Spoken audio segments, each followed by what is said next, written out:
বার্তা এক নজর।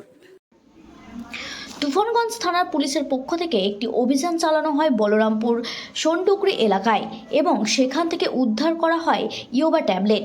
ঘটনার পরিপ্রেক্ষিতে দুইজনকে আটক করেছে তুফানগঞ্জ থানার পুলিশ।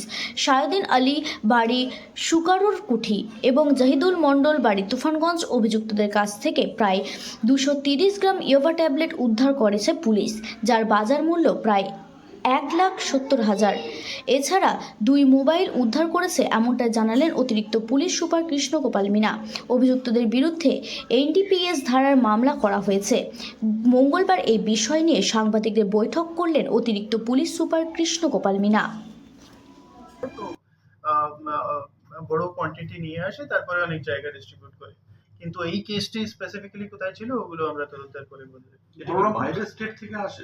হ্যাঁ, এটা আসাম থেকে আসছিল, কিন্তু অনেক সময় অনেক রকম জায়গা থেকে আসে। বলরামপুর থেকে তো এলাকা ধরেছিলেন আপনারা?